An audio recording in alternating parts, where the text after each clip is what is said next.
আর কতক্ষণ দাঁড়াবো বলতো তোর জন্য? 15 মিনিট ধরে ক্যাব বুক করে বাস স্ট্যান্ডে দাঁড়িয়ে আছি। বান্ধবী ময়ের জন্য অপেক্ষা করছে মিলি। ফোনের ওপারে মিলির বিরক্তি বুঝতে পেরে এপাশ থেকে মৌ করুণ সুরে বলে উঠল, সরি রে বাবু, একটু দাঁড়া, আমি এসে গেছি প্রায়। আচ্ছা আয় তাড়াতাড়ি, বলে ফোনটা রেখে দিল মিলি। স্কুল থেকে একসাথে পড়াশোনা করেছে মৌ আর মিলি। একই কলেজ থেকে পাশ করে বেরিয়েছে, এখন দুজনেই চাকরি করে। মিলি প্রাইভেট ইংলিশ মিডিয়াম স্কুলের টিচার, আর মৌ আইটি সেক্টরে চাকরি করে। আজকে ওদের এক বান্ধবীর বিয়ে উপলক্ষে নিমন্ত্রণ আছে, তাই ঠিক করেছিল ওরা একসাথেই যাবে। মৌয়ের বাড়ি বাস স্ট্যান্ড থেকে 5 থেকে 7 মিনিটের পথ। মিলি দাঁড়িয়ে দূরের হলুদ বাতি জ্বলতে থাকা ল্যাম্পপোস্টের দিকে তাকিয়ে রইল। অন্যদিকে মৌ আজকে এই রাস্তাটা ফাঁকা দেখে বেশ অবাক হলো। অন্যদিন এই রাস্তা দিয়ে যাতায়াতের সময় কয়েকটা বখাটে ওকে ভীষণ বিরক্ত করত। মনে মনে ভাবলো গতকাল অসভ্যতামি করার জন্য ওদের দলের একজনকে চড় মারার কারণে হয়তো শিক্ষা হয়েছে।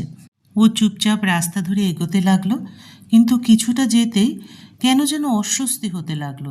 মনে হচ্ছে কেউ ওর পিছু নিচ্ছে।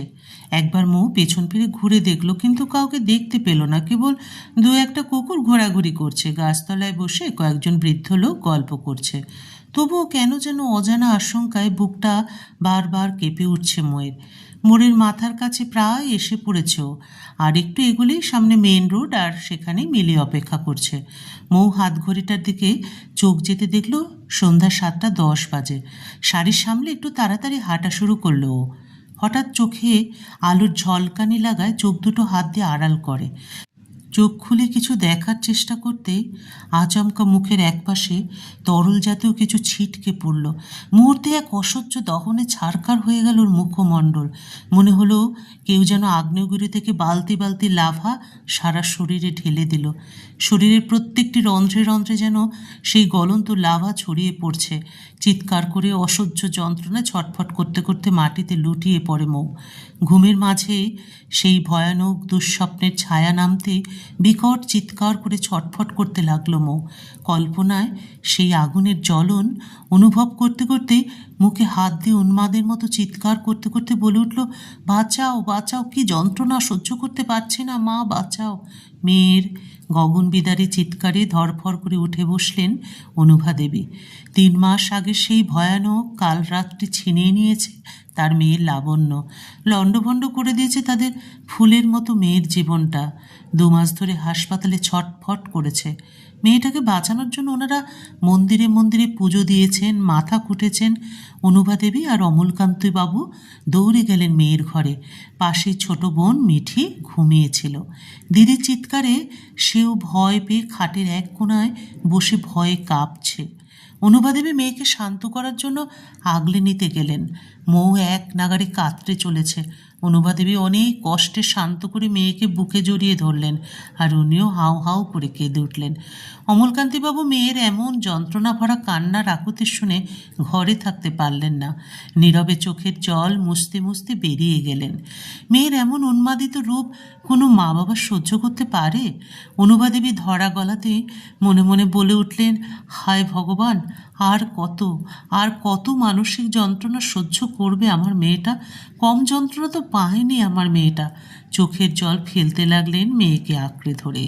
ছোট বোন মিঠিও সমানে ফুপিয়ে কেঁদে চলেছে। তার বড় দিদি আগে কত হাসি খুশি ছিল। 2 বোন সব সময় কত গল্প করত, মজা করত। সুন্দরী আর প্রতিবাদী মেয়ে ছিল মিঠির দিদি। তবে সেই প্রতিবাদী মেয়েটা আজ কেমন যেন ভয়ে জর্জরিত হয়ে গিয়েছে। লাবণ্যময়ী সেই মুখের এক পাশ ধ্বংস হয়ে গেছে। মিঠি কত চেষ্টা করেছিল দিদিকে সেই সব দিন ভুলিয়ে দেবার। ঘর থেকে যত আয়না কাজ যা কিছু ছিল সব সরিয়ে ফেলা হয়েছিল, যাতে দিদি তার ওই ভয়ানক চেহারা দেখতে না পায়।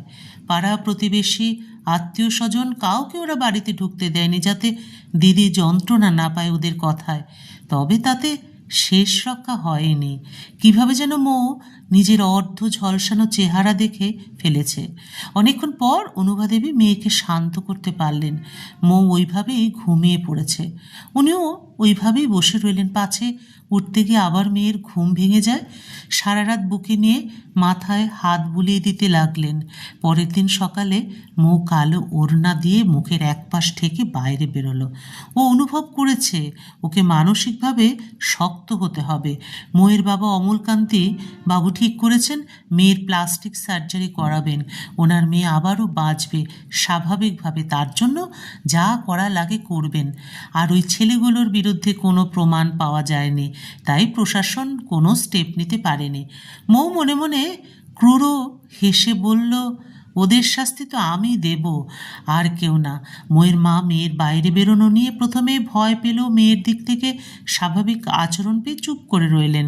এর মাঝে মৌয়ের বন্ধুবান্ধবরা, বিশেষ করে সুমন, প্রত্যেক দিন এসে ওকে দেখে গিয়েছে, আর শনি রবিবার ছুটির দিনে দুবেলা মুখে দেখে যায়। সকলেই আফসোস করেছে। সুমন তো ছেলেগুলোর ওপর রাগে ফুঁসছে, তবে মৌ নীরব। ওর যেন কোনো ভ্রুক্ষেপ নেই। রাতে একটা ফোন করলো মৌ, সুমনের সাথে কিছু কথা বলে ফোন রেখে দিল। ওরা মনে মনে দুজন দুজনকে ভালোবাসে, কিন্তু ভালোবাসি কথাটা বলা হয়ে ওঠেনি।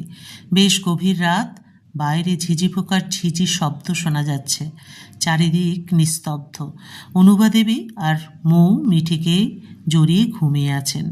পাশের ঘরে বাবা অমলকান্তি বাবু ঘুমোচ্ছেন। হঠাৎ মৌ চোখ খুলল, সিলিং ফ্যানের দিকে কিছুক্ষণ এক দৃষ্টিতে তাকিয়ে থেকে খুব সাবধানে মায়ের পাশ থেকে উঠে চাদরের নিচে পাশ বালিশ রেখে বিছানা থেকে নামলো।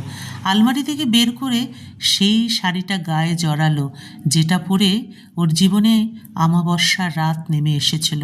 তারপর শাড়ির আঁচল তুলে ঘোমটা দিয়ে মুখের এক পাশ ঢেকে দিল। হাতে করে ফোনটা নিয়ে ফ্ল্যাশ জেলে এগিয়ে চলল সেই পথ ধরে। তবে বুকের মধ্যে সমানে ঢিপ ঢিপ করে চলেছে। সুমনের দেওয়া লোকেশন অনুযায়ী দক্ষিণ দিকের পথ ধরে নেমে গেল ও। কিছুটা যেতেই চোখে পড়ল একটা টালির বাড়ি। সেখান থেকেই কয়েকটা ছেলের হাসির আওয়াজ আসছে। ও আর অপেক্ষা করলো না, ফোন করে সুমনকে ওর উপস্থিতি জানিয়ে দিল। সুমন সব রেডি বলতে মৌ এগিয়ে গেল বাড়ির কাছে। ছেলেগুলো তখন মেয়ে নিয়ে ফুর্তিতে ব্যস্ত। মৌ একজনের পিঠে হাত রাখতেই সে সাথে সাথে নেশার ঘুরে বলে উঠল, কোন শালাবে, ডিস্টার্ব করিস না, যা, সবাই তো ফুর্তি করছিস, এবার আমাকেও করতে দে। ঘৃণায় মৌয়ের শরীরটা রি করে উঠল। খেয়াল করলো মেয়েটা বোধহয় আর বেঁচে নেই, সে অচেতন হয়ে পড়ে আছে, আর তাকেই ভোগ করে চলেছে এই জানোয়ারের দলগুলো। এদেরকে জানোয়ার বললেও কম বলা হবে, এরা জানোয়ারেরও অধম। এরা আসলে এক একটা নর পিশাচ। আবছায়া অন্ধকারে মেয়েটার মুখের দিকে তাকাতেই মৌয়ের মনে পড়ে গেল সেই সন্ধ্যার কথা, সেই নরক যন্ত্রণার কথা, গত 3 মাস নিজের সাথে লড়াই করার কথা। দাঁতের চোয়াল শক্ত হয়ে এলো ওর। রাগে মাথার শিরায় গরম প্রবাহ শুরু হলো। এখন শুধু ওর একার না, এই মেয়েটার ধর্ষণ সহ হাজার হাজার নারী জাতির অসম্মানের প্রতিশোধ নিতে হবে ওকে। মৌ জোরে একটা নিঃশ্বাস নিল। মনে পড়ল মা দুর্গার মুখটা। মা দুর্গা তো অসুর নিধন করেছিলেন, মেয়েরা যে মা দুর্গারই অংশ। সাথে সাথে আশেপাশে তাকাতেই শক্তপোক্ত লাঠি দেখতে পেল। সাথে সাথে সেটা হাতে তুলে নিয়ে ছেলেটির মাথায় সজোরে আঘাত করলো। ছেলেটির সাথে সাথে আহ করে কুকিয়ে উঠল। আশেপাশের অন্যান্য ছেলেরা নেশায় বুঁদ হয়ে পড়েছিল, তারাও এবার হুঁশে এলো। মৌ এক এক করে সবাইকে মেরে চলেছে, এক প্রকার প্রলয় তুলেছে ও। এর মাঝেই একজন ওকে বলে উঠল, তুই কে বে, কি চাস তুই? মৌ সঙ্গে সঙ্গে উত্তর দিল, জম, তোদের জম আমি, বুঝলি, বলেই মুখের থেকে কাপড়ের অংশটা সরিয়ে দিল। এলোমেলো চুলগুলো ওর বাতাসে উড়ে বেড়াচ্ছে। মুখের এক পাশ বিচ্ছিরিভাবে পুড়ে থেতলে আছে। ওরা সেটা দেখে ভয় পেয়ে যায়। এটাকে সেটা চিনতে ওদের বাকি নেই। তবে একজন পেছন থেকে মৌয়ের মাথায় আঘাত করতে গেলে সুমন তার মাথায় আঘাত করলো। মৌ পেছন ঘুরতে সুমন ওর হাতে অ্যাসিডের বোতলটা ছুঁড়ে দিল। মৌ সাথে সাথেই ধরে নেয়। অ্যাসিডের বোতলের দিকে তাকে ভয়ঙ্কর এক হাসি দিল। ওর ভয়ঙ্কর দৃষ্টিতে সকলে ভয়ে জড়সড় হয়ে আছে। মৌ এগোতে ওরা পেছনে সরতে লাগলো। মৌয়ের দিকে তাকে হাত জোর করে একজন বলে উঠল, আমাদের মাপ করে দাও বোন, আমরা ভুল করেছি, আমাদের অ্যাসিড মেরো না, একটা সুযোগ দাও প্লিজ বোন। মৌ সাথে সাথে হো হো করে হেসে উঠল, দাঁত খিচিয়ে বলে উঠল, তোরা দিয়েছিলি সুযোগ, দিয়েছিলি তোরা আমাকে বুঝতে। জানিস গরম আগুনে ঠেলে দিলে কেমন লাগে, গলন্ত লোহা শরীরে ঢেলে দিলে কেমন লাগে, আজ জানবি। বলেই অ্যাসিডের বোতল খুলে এক এক করে সকলের মুখে ছুঁড়ে মারল। ওদের আকাশভেদী চিৎকার শুনে জোরে একটা নিঃশ্বাস নিল মৌ। জায়গাটা শুনশান হলেও জনবসতি খুব বেশি দূরে না, তাই সুমন আর মৌ দৌড় দিল বাড়ির উদ্দেশ্যে।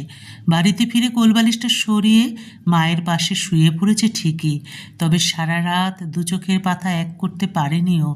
শরীরের শিরা উপশিরার গরম প্রবাহ যেন ধীরে ধীরে শৈত্যতা খুঁজে নিচ্ছে। গত 3 মাস থেকে পুষে রাখা সব যন্ত্রণা আজ ফুরিয়েছে। একটু পরেই ভোরের আলো ফুটবে, শুরু হবে একটা নতুন সকাল। সেই ভোরকে উপহার নিয়ে আসবে ওর জীবনে, তা অজানা। তবে যাই নিয়ে আসুক আর কোনো আক্ষেপ নেই ওর। ও মোকাবিলা করতে শিখে গেছে, প্রাণ খুলে বাঁচবে ও আবার আগের মতো। আর সুমন যদি তার হাত দুটো বাড়িয়ে দেয়, তাহলে ও নিজেকে সমর্পণ করবে সুমনের কাছে, শুরু করবে নতুন করে আবার জীবন চলা। গল্পের সমাপ্তি এখানেই। আবার দেখা হবে পরবর্তী আরেকটি গল্পের সাথে।